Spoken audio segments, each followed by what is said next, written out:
My notebook sat closed atop the round plastic table, unsure of itself. A tiny splash of day-old coffee stained the front cover, where I'd scrawled True LA in gold Sharpie 2 years ago, back when everything meant something. The table's sticky occupied the center of my family's living room. Around it, 4 faces familiar from infancy, rendered in evening lamplight. Mom perched on the edge of her seat, the upholstered rocking chair creaking angrily beneath her. Abuela sat stern and silent, arms crossed so tightly the pattern from her sweater pressed into her skin. My older brother Raphael leaned back with a practiced smirk, legs spread wide to make extra room for his confidence. And then there was my uncle, Guillermo Tio G, who always ran the show. He'd already started on his second Modelo, lips glossy and certain. Nothing held court like Tio G's opinions, not even the TV echoing some distant baseball replay in another room. "Well?" he asked, raising an eyebrow. "What's this grand exposé about again, mija?" I hesitated. The sticky LA air pressed down on my shoulders. "It's about workers at the port. How the wage theft is bigger than anyone's reporting." Abuela shook her head without looking at me, instead fixing her gaze on the half-wilted lilies in Mom's wedding vase. Raphael exhaled through his teeth. "And you think you got the chops to do this?" he said. "With your little website? Who's gonna publish it? Your social studies teacher?" He laughed the way only big brothers do, the kind that draws a line between then and now, childhood and adulthood. I tried to answer, but Tio G spoke over me. "Listen, mija, investigative journalism, that's Hollywood stuff. You want to go around digging up trouble? You're a sweet kid, but people don't want to hear, especially from girls, from nobodies." It felt like every word in me crumpled, turned small and uncertain. My palms went cold on the plastic table. Raphael leaned forward, peering at me as if I were made of glass. "You're not Ida B. Wells, you know." He paused, waiting for recognition. He always wanted points for historical references, always wanted proof of my humility. Mom reached out, touching my hand. Her grip was gentle, but her voice was low, resigned. "Maybe just think about something more stable, cariño." "And what's next, huh?" Tio G cracked a peanut shell. "You ready to get sued or, worse, forget to pay rent? Bartending's an honest job. Everyone needs a fallback." I closed my eyes, tried to hold onto something steady. All I found was that small, gold-scrawled notebook, my little dream, already battered with spills and jokes and dismissals. They talked for another 20 minutes. Sometimes the critiques twisted into cruel little jokes. "Let us know when you break Watergate," Raphael grinned. "Or when the Pulitzer comes by for cafecito." Even Mom, after long silences, offered me backup plans. A list of city jobs, teaching fellowships, anything but this. I left my notebook on the table when I stood up. The lamp buzzed overhead as I made for the door. "Hey, just promise you'll pay the next month's rent, okay?" Mom called. Nobody watched me go. The air outside was cool for Los Angeles in August, a rare break from the city's usual smother. I walked the block home, each stride loaded with everything they'd said. Their voices clung to me, as physical as sweat.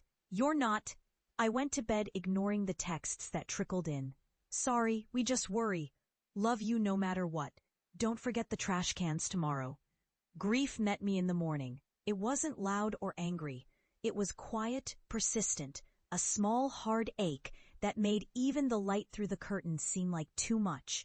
I thought about giving in. I wouldn't be the first to step away from an impossible dream. I could bartend, maybe try sales, but then a sharper feeling cut through the fog, some clarity I'd thought had left me. If I didn't do it, who would? If not me, then what was all this wanting for? I sat down at my battered laptop and started to dig. The months that followed marked time in bruises, missed calls, unpaid bills, eviction warnings, nights spent pretending the hunger was just nerves. My early entries got little attention. A small blog on port health code violations. 40 hits, 2 of them my own. I cold emailed editors whose inboxes never replied. The city was loud with other voices, easier stories, happier endings. But sometimes at midnight, I sat staring at my cracked phone and wondered if anyone, even one worker, had found comfort because somebody listened. I kept showing up. I took shifts at a bar in Echo Park, worked through early mornings. Sometimes come home fingers swollen from squeezing limes. I biked to the port on my days off, voice recorder stuffed down my shirt, learning to write fast before the security guards noticed me. Every piece I wrote, my own family's laughter haunted the words. Still, I pressed on. I met Araceli behind a locked gate near Pier 400. Her hair was streaked with oil, safety vest worn thin. She told me how management clocked her out when she was still behind a register. She showed me pay stubs with missing hours. Each bruise on her arm told its own story.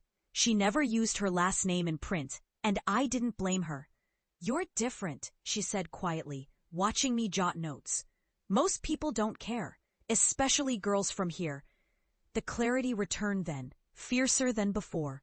Each time I wrote, each time I hit publish on a piece nobody read, I felt it. If I failed, at least I'd done it standing up.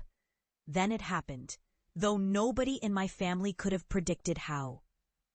My 6th piece, about subcontracted security guards being paid below minimum wage, landed on the homepage of a Metro newspaper's digital edition. A name I didn't recognize, Frances Tran, emailed me the next morning. "I'd like to discuss your work," she wrote. "Are you available for coffee?" I was. When we met, her pale blue coat and white notebook making her look like a Hollywood version of a reporter. I was shaky, but ready. "My cousin works at the port," Frances said. "He's lived this. You have a voice we need." Hours later, I had a freelance contract. Still not staff, not yet. But my byline printed beside a real masthead. I called Araceli. She whooped into the phone. "But your family will be proud now, right?" she said. The ache in my chest told me not quite. Not yet. 2 years. That's what it took. 2 years of piecing together stories, public records, wage receipts, and whispered statements. I called every whistleblower line on my lunch breaks, met union volunteers in church basements, trusted the word of dock workers who passed stories down to me like smuggled goods. There were threats, of course, nasty voicemails, even a brick thrown through my old Corolla's window. But each setback loosened the grief's grip. Each win, just one more voice heard, one more reader lit some hidden circuit inside me. I moved out of my mother's apartment, found a Matchbot studio halfway between downtown and the west side. I ate better, slept less, smiled more. Frances invited me onto a local radio segment. My family didn't know. I only told them when pieces made it to print. But always, that first night lingered. The critique, the laughter, the little notebook with coffee stains. Every milestone, I measured myself against those voices. You're not. You'll never. The turning point came late in the 3rd year, just as I was beginning to think LA would swallow me whole. A scab at the port slipped me a drive. It was nothing at first, recorded payroll data, half redacted. But buried among gigabytes were names, deposit logs, a decade of evidence, $1 million wage theft scheme, all sanctioned by a floating contractor who never appeared on any state registry. Frances said, "If this checks out, it's your first A1. I worked through Christmas. Didn't see my family. They texted invites. Gentle, then desperate. I mumbled about deadlines. In truth, I was terrified. What if this was my last shot? The story grew legs, kept me up nights. I fact-checked everything, 3, 4, 5 times. I visited Araceli, who had transferred to a smaller depot in San Pedro, and showed her the files. Her hand trembled as she paged through the evidence. "People are going to see this?" she asked. I nodded. Something old pulsed in her eyes. Hope, maybe. New Year's Eve, my piece went live. Port of Los